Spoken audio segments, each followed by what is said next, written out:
Ladies and gentlemen, you're watching the Keith Andrew Network. It is episode 631. I am your host, Keith Andrew. Along here is the beautiful and talented Mishy Dawn. I just want to say thank you for being a guest on my talk show. Thank you. I feel honored to be here. No, the honor's all mine. And for people who want to know, this is our special Halloween edition. The whole month of October is a Halloween theme. So we get to dress up, I'm dressed up, you're dressed up, you look beautiful. And let's jump right into it. So Sure. for people who want to know who you are a professional actress. But before we get Yes. go ahead. Among other things, I'm sort of a jack of all trades kind of thing. Well, before we get into that, I want to ask you the easy question. So the first one is, housewife growing up? And when you were in college, were you a study nerd or party animal? Well, life growing up was quite difficult. Actually, I kind of grew up on my own. Didn't have the normal life like people normally do. Was alone until the age of around 7. I got adopted, and I spent maybe about 7 years with my adopted family. Then, unfortunately, at the age of 15, my adopted mother passed away of cancer. And so after that, until about between 15 and 17, it was kind of shaky there, being in high school. Did kind of the rebel thing until I realized, oh, it's time to graduate, and I'm not close. So I really put my nose to the grindstone, did summer school, day school, and night school to graduate. I was at that time, by the time I was a senior in high school, I was living on my own, had a part-time job, just really pushed the envelope to graduate high school. I first had thoughts of going to school to be a nurse, but for some reason it just didn't click. So I had the involuntary option, I guess you could say, to either join the military, or at that time, the person who ended up becoming my husband, I couldn't see him anymore. So I said, well, I guess I'm going to go into the military. And actually, it was one of the best decisions I ever made. I learned a lot from being in the military, especially being that I didn't really learn anything beforehand other than what I learned at school, which wasn't always necessarily the best thing. But I did get to, I guess you could say, be a little bit party animal, but not in college. It was more in the military. And I ended up going to basic training in AIT, which is military school, for my job training. I was actually a generator mechanic, of all things, and came home after training, got married, was very young when I got married. I was 19 when I got married, and went to different states, and also got to go over to Okinawa, Japan. Beautiful country. Me and my husband were together. We had 2 kids, and by the time I was 23, I was married with 2 kids and in the military. So you could say I grew up kind of fast, but then unfortunately, my husband and I split up, and I've been a single parent ever since. I stayed in the military to about 7 years. And then, unfortunately, I had to get out. I did get hurt while I was in, and it kind of ended that career. But when I was little, I always said either I was going to be a singer or I was going to be a lawyer. And I came close to both. I was in Okinawa. I was singing for a little bit. There was a Japanese-American like dinner club type thing. And I did sing live over there. It was a dream come true for me at 23. And I did record a demo that I'm so glad will never surface. It was a little pop song, but over in Japan, it actually did quite well. They thought I was mainstream, so it was quite fun. But I've definitely had trials and tribulations, but one thing that I will never regret is going into the military, being a single parent for my kids. Unfortunately, their father was not in their lives like he could have been. No judgment, but I just stepped up and did as I needed to as a single parent, and they are doing very well today. My oldest son is studying to be a civil rights attorney, and he is at Fisher College in Boston. And my youngest son works for Best Buy, but he's on the geek squad, and he's quite a geek when it comes to computers and everything. But he's an amazing artist. He's done his own T-shirts. His work is very eclectic, very moving and emotional because it comes from him, from the depths of him. Both of my kids actually did have learning disabilities, not necessarily diagnosed, but they both did have issues with school, especially my youngest. Just him in school just did not get along. He did graduate high school. Both of my kids did graduate high school. And my oldest one does have diagnosed learning disabilities, but he's still learning to be a civil rights attorney.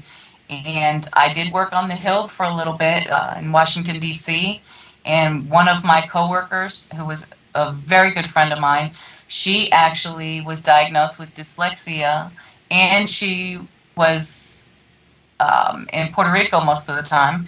So her English, she learned as she came over to this area, and she's an attorney. She passed the bar. So I feel very strongly about the platform that you present with individuals with learning disabilities, or just disabilities in general. Like, I hate labels to begin with. So the fact that if anybody tries to sit there and say, oh, you can't do it because you're limited, the only person who's limited is the ignorance of the people who believe that someone cannot do what they want to. It's all a matter of push, drive, and just finding alternative ways to learn. So. No, I agree with you. Now, the first thing I do want to say is thank you for your service. Thank you. And also the camera kind of froze. Are you still there? Yes, I am here. Sorry. Alright, so the last easy question I want to talk to you about, then we can go to the other hard-hitting subjects, is did you ever get the chance to do one of those? And if you've seen my episodes, this is my way of flirting. But at the same time, I really enjoy the subject, so I turn into a regular thing. Have you ever got the chance to do one of those human pyramids, or not into the human pyramid stuff? I don't believe so, no. I'm a loser. I love that stuff. Well, if you like, right? I'm sorry, you broke out at that point. Oh, I was saying, if it makes you happy, I say go for it. Do whatever makes you happy, right? Live life to the fullest. No, absolutely. Hey, don't knock it till you try it, right? Exactly. Would you be ever up for doing one, or is it not your forte? I mean, I'm always interested in learning new things and discovering new things. So, I mean, if I learned about it, I wouldn't necessarily say turn it down. I hear you. Right, I put on your bucket list, right? Right, exactly. So the next question I was going to ask you is, I didn't know you were in the Army. I would have wrote down more questions. Oh, no. How many, you mentioned you were there for a couple of years. Yes. If you never got hurt, would you still be in the Army, and would you ever want to move out to be a lieutenant or a captain? If I wouldn't have gotten hurt, I may not have been in the military, only because due to the fact that I did not have family, just my ex-husband's family, it was difficult. When you are active duty, you have to have something called a family care plan, which is basically a power of attorney, which gives somebody else the ability to take care of your children while they're minors, while you're deployed. It gives them full access, like as if that's their children. And unfortunately, I just did not have anybody who I could authorize to do that. And I'm a little bit leery of, no, a lot leery of doing anything like that anyways, because my kids meant so much to me. And because of what I came from, I was like, I'm not giving up my rights to anybody, even if it's temporary. So I did make the sacrifice and leave the military. But while I was in, I started to get my paralegal certificate, which is basically, and I apologize to all the attorneys out there because I'm pretty sure they're going to have something to say about it. But I truly feel like a paralegal is an attorney without a license because they do a lot of work for the attorneys.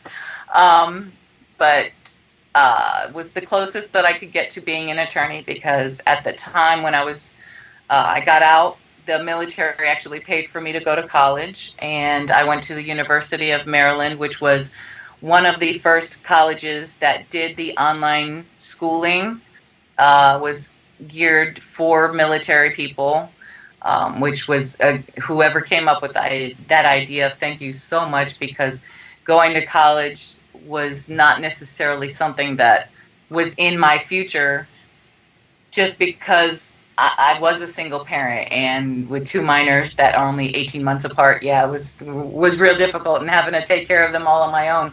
It's a little hard to go to school full-time, work full-time, take care of two babies full-time.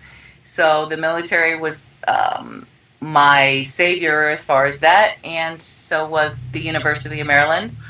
And unfortunately, I didn't go to law school at that time, because back then the ABA rules, which is the American Bar Association rules, stated that your first year of law school, they really don't recommend that you work full-time because law school is so intense and it's not as long as a normal like graduate college would be. So they really cram a lot in there. And yeah, with, as I stated, with two minors, two really young kids, and everything that was on my plate, I just, again, sacrificed. But the sacrifices that I made, I never will regret, because they were for my kids. And I fully support any single parent, male or female, out there who's grinding, working 2-3 jobs, going to college. Like, keep working. I know it's going to be hard. And especially anybody who has the learning disabilities, you even have another aspect on top of that. So don't give up. That's all I say, is don't give up. It's something that it's worthwhile. But yeah, I would have loved to stay in. To be an officer, you actually had to have a college degree. So that wouldn't have been something that I would have done off rip. You can, in certain, I believe it's all branches, but if you get your degree while you're in, you can transfer over from being an enlisted member to a officer. And then there's also an aspect called the warrant officer in the Army, where it's basically you have the best of both worlds. But I fully respect my enlisted. The officers tend to be the leadership in the military, and the enlisted are the ones who do the work. So. Now, the next question I want to add to is social media. With everything you accomplished in your life, from being a professional actress and serving in the Army, and the Army has nothing to do with this, but I'm just bringing it up anyway. But with everything you accomplished, do you think social media can make you or break you? What is your opinion, and do you think it dictated you getting all these acting parts and breaking into the acting business?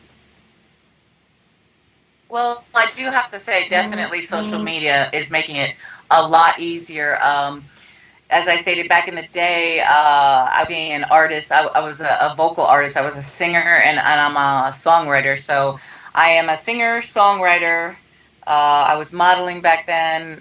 I was 18, 19, so it was a lot easier. Acting, I really didn't do as far as professionally back then. The most that I acted was like in school plays. And I was a poet. I'm an author.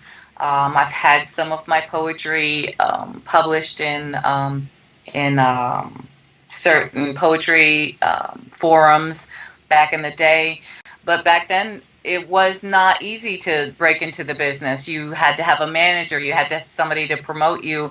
And with social media, it's just so much easier. But at the same instance, social media can hurt artists, whether they're actresses, actors, writers, songwriters, vocalists, because of the fact that it is so easily spread throughout the world. It's also really easy to, and people who do this for a living, i.e. you, me, all the entertainers out there, we tend to be really passionate about our craft. So for somebody to just come along and take it, that hurts. So I think it's all more about what you can do and how you handle it.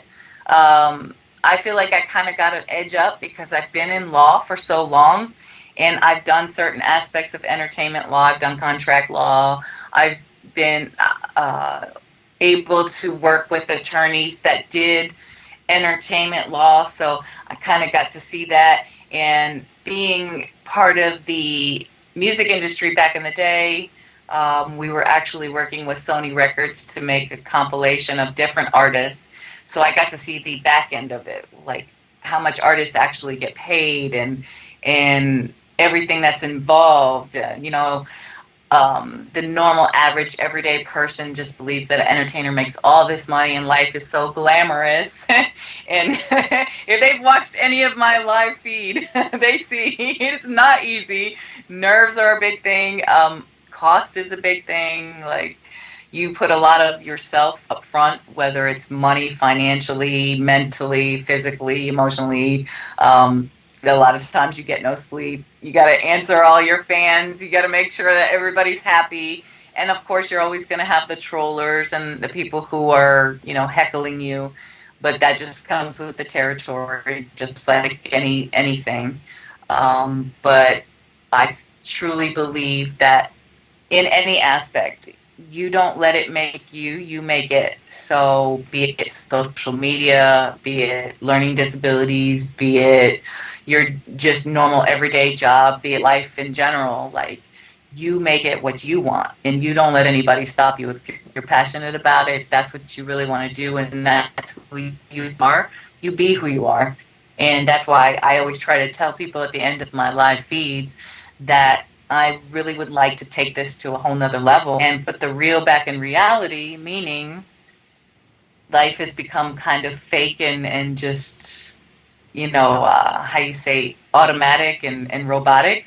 So I think we need to go back to a time when people actually put time and effort and appreciated life in general and every aspect of it. No, I agree with you. And there's, like, for an example, there's stores that bring in those stupid robots to stock shelves or clean the floor. I don't know, Yeah. and I was at Comic Con. This guy's like, "Oh, you're going back to school tomorrow. You're working tomorrow," and I felt like saying to him, "I don't know what your problem is. I like working, but if you put the work, in, then you get something out of it." Right. It's I think too often now people just believe that because it's so easily accessible that it's more of they feel entitled. Like, oh well, I'm generation millennial, or I'm Yeah. generation X, or whatever, and they just feel like they're entitled, but they don't understand that at some point somebody's still going to have to work, because regardless, those robots are going to break down. At some point, somebody's going to have to put the code in to make the programs, to make those robots work, to make the internet work. And yes, things are advancing just like, the normal cycle of life. Like from the time we were created, obviously life has advanced a lot, and I'm sure it'll advance far after we're gone. But there's still that human aspect. You still always have to have that human aspect, because unless they can find a way to make machines fix each other and not have somebody still has to program it, unless they find a way to do that. Like, maybe they will. But as far as I know, they still need some kind of human aspect to it. No, absolutely. Now we're going to take a quick commercial break. I'm Linda Collins. Hi, I'm Marissa Joy Davis. This is Michelle Wong. And I'm Nancy Rose. My name is Brandy Hunt. And hello, my name is Raven Wynn. Hi there, my name is Giovanna Vidal. Hi, I'm Monica Thomas. Hi, I'm Paisley Blackburn. I'm Ashley Burgess. Hi, my name is Jeanette Abney. Hi, I'm Sharon Spank. Hey, this is Samantha Moore. Hi, I'm Melody Jones. Hi, my name is Becky Yee. Hi, you're watching the Keith Andrew Network. We're back to our episode. Her set looks different, mine looks different. Skype, whole hiccup, all that fun jazz. But our next interview will be a lot better. Wrapping up, for the last two questions I had for you is, when I first approached you to be a guest on my talk show, what was your first reaction? What made you say yes? And how do you feel now? And how can people follow you on social media? Well, when you first approached me on social media, I was interested because people with learning disabilities, people with disabilities in general is a platform of mine. I'm a very big civil rights activist, and I always have been ever since I was young. And so anything that involves the civil rights of people, be it disability, be it age, gender, it doesn't matter. Like if it involves the equality of people, then I'm on board 100%. And then when I got to actually see you for the first time and we spoke on the messenger, I liked your vibe, I like your message, and I just like your overall being. I'm just like, I feel honored. I feel like this is a privilege for me to be able to come on your show, and I'm very happy that you've asked me to, and thank you very much for allowing me the chance to be able to talk with you. As far as how people can get in touch with me, right now I'm still pretty much stationary, so you can hit me up on social media. My Facebook is Mishy Dawn Summers. I have an Instagram that's Michelle Mishy Dawn. I have a Snapchat that's Michelle Mishy Dawn. Pretty much everything is Michelle Mishy Dawn. I also have a YouTube channel. I started it originally for my singing career, but since then it's pretty much exploded into everything else. So that's where I'll be trying to do a lot of live episodes as well. And I do have a lot of projects in the works, so I will be sure to be sharing that as well. So everybody be sure to follow me so that they can know all the upcoming projects. And then 2020 is going to be crazy. I have a movie coming up, so I'll be shooting that in March of early 2020. I have a few shows that I'm going to be hitting. So far it looks like Boston, Chicago, and Miami area. So I want people to tune in for that. That'll be my promotional modeling side of the house. I'm also going to be in the studio. I'm going to be recording a single, excuse me, and so I'm still looking for the right kind of beat. So if anybody out there does beats and you want to submit, you want to be a part of that project, please, by all means, hit me up. And then my email is just mishydawn@gmail.com. And the way you spell my name is Michelle, like the typical spelling of Michelle. Mishy is pronounced me and she, but it's actually spelled Mishy. And then dawn is like the dawn of the day. So it's DAWN. And then if you're looking me up on Facebook, Summers is like the singer Donna Summer, so it would be SUMMERS. No, absolutely. And do you have 20 minutes to do the Q&A? Sure. I mean, let's bring it on. Let's see what everybody has to say. I'm pretty sure they're like, how are you doing this? Now, we will get to that in a couple minutes, but wrapping up our interview segment, it was a real honor and privilege having you as a guest. Now, looking forward to part 2 down the road. Yes, definitely. And I look forward to it.